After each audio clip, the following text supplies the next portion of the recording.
মাননীয় সরকার দলীয় সংসদ সদস্য যে প্রস্তাবটি আজকে এখানে উত্থাপন করেছেন সে প্রস্তাবের বিষয়ে আপনার আগে দৃষ্টি আকর্ষণ করছি। মাননীয় স্পিকার, আপনি সেদিন বলেছিলেন বিরোধী দলীয় নেতার যে প্রস্তাব সে প্রস্তাবটার ব্যাপারে আপনি নিজে বলেছিলেন যে যদি আইন প্রণয়ন সংক্রান্ত কোনো বিষয় হয় তাহলে সেটাকে প্রস্তাব আকারে এখানে উত্থাপন করা যায় না। সেদিন বিরোধী দলের ব্যাপারে আপনি যে কথাটি বলেছিলেন সে কথাটি কেন সরকার দলের ব্যাপারে বলেন নাই, সেটি প্রশ্নে আপনাদের প্রশ্ন রয়েছে। মাননীয় স্পিকার, এই ক্ষেত্রে আমাদের একটা বক্তব্য আছে। মাননীয় স্পিকার, বিরোধী দলের নেতা যে প্রস্তাবটি উত্থাপন করেছিলেন সেটা আইন প্রণয়ন সংক্রান্ত কোনো ইস্যুতে ছিল না। মাননীয় স্পিকার, কারণ আইন অলরেডি প্রণীত হয়েছে, আদেশ জারি হয়েছে, অধ্যাদেশ জারি হয়েছে, সংবিধান সংস্কার পরিষদের আমরা শপথ গ্রহণ করেছি। আইনের কোনো প্রসঙ্গ এখানে ছিল না, বরং যে আইন হয়েছে সেটাকে বাস্তবায়নের প্রশ্ন এখানে ছিল। মাননীয় স্পিকার, আরেকটি কথা মাননীয় স্পিকার আপনাকে বলতে চাই, মাননীয় ডেপুটি স্পিকার এখানে ছিলেন, আর একজন সংসদ সদস্য মুজিবুর রহমান ইকবাল, তিনি একটি মুলতবি প্রস্তাব এখানে উত্থাপন করেছিলেন। সেই মুলতবি প্রস্তাবের ব্যাপারে সিদ্ধান্ত কি সেটা না জানিয়ে পরের প্রস্তাবে কেন দেওয়া হলো মাননীয় স্পিকার, সেই বিষয়টা আপনার কাছে আমরা জানতে চাই। মাননীয় স্পিকার, আমরা একটা কথা খুবই স্পষ্ট করে বলতে চাই, মাননীয় সংসদ সদস্য যে প্রস্তাবটি এখানে উত্থাপন করেছেন সেখানে তিনি বলেছেন যে জুলাই সনদ রাজনৈতিক সমঝোতার দলিল, সেটা সংবিধান সংশোধন, পরিবর্তন, আইন প্রণয়ন, এই বিষয়গুলোর কথা তিনি সেখানে বলেছেন এবং বলেছেন এটা বাস্তবায়নের পথরেখা কি হতে পারে সেই নিয়ে আজকের এই মুলতবি প্রস্তাব।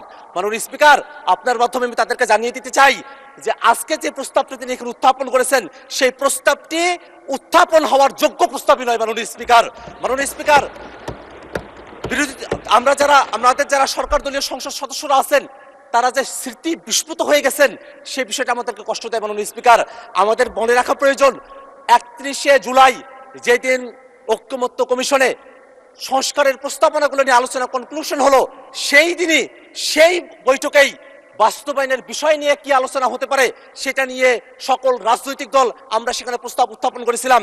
জুলাই সনদ কিভাবে বাস্তবায়ন করা হবে সেটা নিয়ে সেই ঐকমত্য কমিশনে আলোচনা সমাপ্ত হয়েছে। সেই আলোচনার ফলাফল আজকে বিএনপি মানতে চায় না। এই কারণে আজকে বিএনপি ব্যাক স্পেসে তারা পেছনের দিকে তারা ফিরে যেতে চায়। মাননীয় স্পিকার, সংস্কারের বিষয়ের যে ঘোড়া সেই ঘোড়া অনেক দূরে গিয়ে গেছে, সেই ঘোড়াকে এখন লাগাম পরানোর চেষ্টা করছে সরকার দলীয় সদস্যরা। মাননীয় স্পিকার, সংস্কারের যে পুরো বিষয়বস্তু এখানে জুলাই সনদ, আদেশ, অধ্যাদেশ, গণভোট, সংবিধান সংস্কার পরিষদ, এই 5টা ধাপ রয়েছে। মাননীয় স্পিকার, আজকে এখানে যারা সরকার দলীয় সংসদ সদস্যরা আছেন মাননীয় স্পিকার, তারা আদেশের কথা বলেন না, তারা অধ্যাদেশের কথা বলেন না, তারা গণভোটের কথা বলেন না, তারা সংবিধান সংস্কার পরিষদের কথা বলেন না, তারা শুধুমাত্র জুলাই সনদের কথা বলেন। ওই জুলাই সনদ, যেই জুলাই সনদটা শুধুমাত্র তাদের পক্ষে জুলাই সনদ উইথ নোট অফ ডিসেন্ট। মাননীয় স্পিকার, একটা কথা এখানে স্মরণ করে দেওয়া প্রয়োজন, 17 অক্টোবর জুলাই সনদ এই সংসদ ভবনের বাইরে স্বাক্ষর করা হয়েছিল। তার পূর্বে ঐকমত্য কমিশন কর্তৃক আমাদেরকে যে জুলাই সনদের কপিটা দেওয়া হয়েছিল মাননীয় স্পিকার, এই জুলাই সনদের কপির মধ্যে আপনি কোনো পয়েন্টে দেখবেন না সেখানে কোনো নোট উল্লেখ আছে মাননীয় স্পিকার। কিন্তু আমাদের সরকার দলের মাননীয় স্বরাষ্ট্রমন্ত্রী এবং মাননীয় আইনমন্ত্রী তারা বারংবার একটা নোটের কথা উল্লেখ করেন।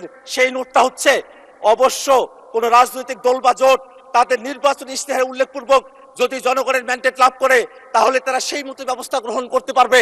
এই যে নোটের বিষয়বস্তুটি জুলাই সনদের মধ্যে অন্তর্ভুক্ত করা হয়েছে মাননীয় স্পিকার, এই বিষয় নিয়ে ঐকমত্য কমিশনে কোনো আলোচনা হয় নাই।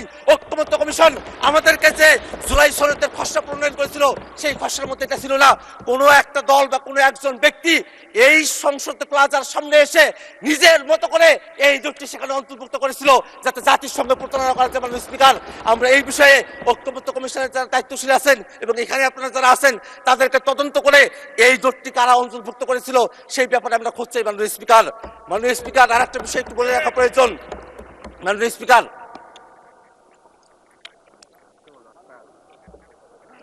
স্পিকার, জুলাই সনদ বাস্তবায়ন আদেশ কোথায় থেকে তার ভিত্তি আসলো, কোথায় থেকে তার আইনগত বৈধতা পাওয়া গেল সেই প্রশ্নটা এখানে অনেকে করছেন মাননীয় স্পিকার। কিন্তু জুলাই সনদ আদেশটা তারা যদি পড়তেন, সেই জুলাই সনদ আদেশের একেবারে প্রিয়াম্বলের মধ্যে বলা আছে জনগণের সার্বভৌম ক্ষমতা এবং অভিপ্রায়ের বহিঃপ্রকাশ হিসাবে এই জুলাই সনদের যে আদেশ সেই আদেশটা জারি করা হয়েছিল। মাননীয় স্পিকার, যারা জনগণকে এই কথা বলছে যে জনগণ গণভোটের এতগুলো বিষয় তারা কি পড়ে, জুলাই সনদ এতগুলো বিষয় পড়ে তারা কি ভোট দিয়েছেন? জনগণকে যারা এখানে সংসদে দাঁড়িয়ে মূর্খ সাব্যস্ত করতে চাচ্ছেন তাদের উদ্দেশ্যে আমরা বলি, আপনাদের এই পজিশন গণভোটের পক্ষে হ্যাঁ বলার পরে আজকে গণভোটের বিপক্ষে অবস্থান নেওয়া বিএনপির দলগত মূর্খতা বা সততাকে প্রকাশ করছে মাননীয় স্পিকার। আমরা এই কথাটা আপনার মাধ্যমে তাদের কাছে জানিয়ে দিতে চাই। একটা বিষয় মনে রাখা প্রয়োজন মাননীয় স্পিকার, এখানে সরকার দলের পক্ষে পার্থ ভাই তিনি দাঁড়িয়েছিলেন, তিনি বলেছেন সংবিধান একটা কোয়াজি কনস্টিটিউশনাল পরিস্থিতির মধ্য দিয়ে আছে। সরকারি দলের একজন এমপি যখন কোয়াজি কনস্টিটিউশনাল কথা বলেন, অর্থাৎ খণ্ডিত সংবিধানের কথা বলেন, তখন কিন্তু আমাদের যুক্তিই বেশি সাব্যস্ত হয় মাননীয় স্পিকার। কারণ তারা বারংবার সংবিধানের পরিপূর্ণ বাস্তবায়নের কথা বলছেন, কিন্তু আমরা বলছি এটাই বাস্তবতা যে বাংলাদেশ 5 আগস্টের পরে একটা এক্সেপশনাল অবস্থার মধ্য দিয়ে আমাদেরকে যেতে হয়েছে মাননীয় স্পিকার। আমরা কনস্টিটিউশন পুরাটা মানতেও পারি নাই, পুরাটা ছাড়তেও পারি নাই, এমন একটা পরিস্থিতিতে আমাদেরকে আসতে হয়েছিল মাননীয় স্পিকার। মাননীয় স্পিকার, সেই সময়টাতে খালেদা জিয়া, বেগম খালেদা জিয়াকে মুক্তি দেওয়া হলো, সেটা কোনো সংবিধানের ভিত্তিতে হয় নাই, কোনো আইনের ভিত্তিতে হয় নাই, সেটা জনগণের অভিপ্রায়ের ভিত্তিতে হয়েছিল। অ্যাটর্নি জেনারেল তিনি যেভাবে নিয়োগ পেয়েছিলেন সেটাও জনগণের অভিপ্রায়ের ভিত্তিতে হয়েছিল। এই যে জনগণের অভিপ্রায়ের ভিত্তিতে সেই সময়টাতে এক্সেপশনাল একটা পরিস্থিতিকে আমরা ডিল করেছিলাম, সেই পরিস্থিতিকেই টেকসই করার জন্য এই যে আদেশ, সেই আদেশটাও জনগণের অভিপ্রায় এবং ক্ষমতার ভিত্তিতে এটাকে জারি করা হয়েছে মাননীয় স্পিকার। মাননীয় স্পিকার, একটা বিষয় একটু জানিয়ে রাখা প্রয়োজন, আমরা জুলাই সনদে এমন অনেকগুলো বিষয় নিয়ে কথা বলেছি যেগুলো সংবিধানের মৌলিক যে কাঠামো আছে সেই কাঠামোর সেখানে ব্যত্যয় তৈরি করে। আমরা সেখানে বিচার বিভাগকে আমরা বিভিন্ন শহরে আমরা নিয়ে যাওয়ার কথা বলেছি, বিভাগীয় শহরে। সেই বিষয়ে বাংলাদেশের এর আগের কোর্টে তারা রায় দিয়েছিল যে এটা অসাংবিধানিক। এই ধরনের কিছু পরিস্থিতি এখানে রয়েছে মাননীয় স্পিকার। এমন অনেকগুলো সংশোধনী রয়েছে, এমন অনেকগুলো প্রস্তাব রয়েছে, সংস্কার রয়েছে, যেগুলো শুধু সংশোধনী দিয়ে সেটাকে টেকসই করা সম্ভব নয় মাননীয় স্পিকার। সে কারণে ঐক্যমত্য কমিশনে আমরা জাতীয় নাগরিক পার্টির পক্ষ থেকে দাবি করেছিলাম গণপরিষদের মাধ্যমে নতুন একটা সংবিধান করতে হবে।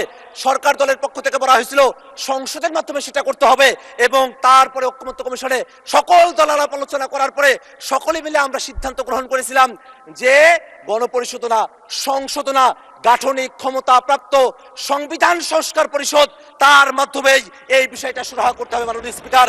যদি তারা আজকে সেটা ভুলে গিয়ে থাকেন, সেই ভুলে যাওয়ার স্মৃতিগুলো তাদের মনে না পড়তে পারে, বিটিভিতে সেগুলো টেলিকাস্ট করা হয়েছিল, সেখান থেকে তারা যেন দেখে নেয় কিভাবে সংবিধান সংস্কার পরিষদের আইডিয়াটা সেখানে এসেছিল। এখানে জুনায়েদ সাকিব ভাই আছেন, তিনি তার পক্ষে বলেছিলেন, এখানে নূর ভাই আছেন, তিনি তার পক্ষে বলেছিলেন, এখানে যারা আছেন তারাই আজকে সেটাকে ভুলে গিয়েছেন মাননীয় স্পিকার। এটা আমাদেরকে বড়ই হতাশ করে মাননীয় স্পিকার।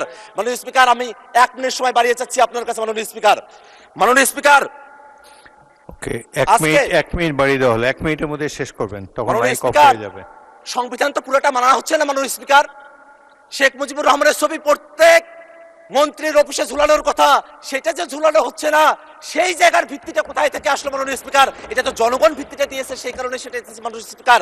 আমরা এই কারণে একটা কথা বলতে চাই, আজকে জুলাই সনদের যে আদেশ এবং যে গণভোট সম্পন্ন হয়েছে, সেই গণভোটের যে প্রশ্নগুলো আছে সেই প্রশ্নগুলোর দিকে আমরা একটু তাকাই। সেখানে স্পষ্ট করে বলে দেওয়া আছে সাংবিধানিক প্রতিষ্ঠানগুলোতে নিয়োগ হতে হবে একটা নিরপেক্ষ বডির মাধ্যমে, একটা উচ্চকক্ষ হবে যেটা ভোটের পিয়ার অনুযায়ী হবে, একটা তত্ত্বাবধায়ক সরকার হবে, যে তত্ত্বাবধায়ক সরকার একটা নতুন ফর্মুলায় হবে।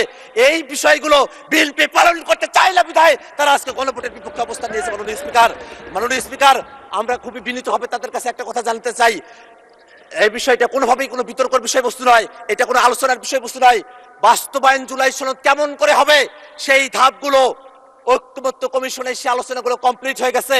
অতএব আজকে যে প্রস্তাবটা নিয়ে আসা হয়েছে এই প্রস্তাবটা গ্রহণ না করার জন্য মাননীয় স্পিকারের কাছে বিনীতভাবে আহ্বান জানাচ্ছি মাননীয় স্পিকার। ধন্যবাদ সকলকে। ধন্যবাদ মাননীয় সদস্য।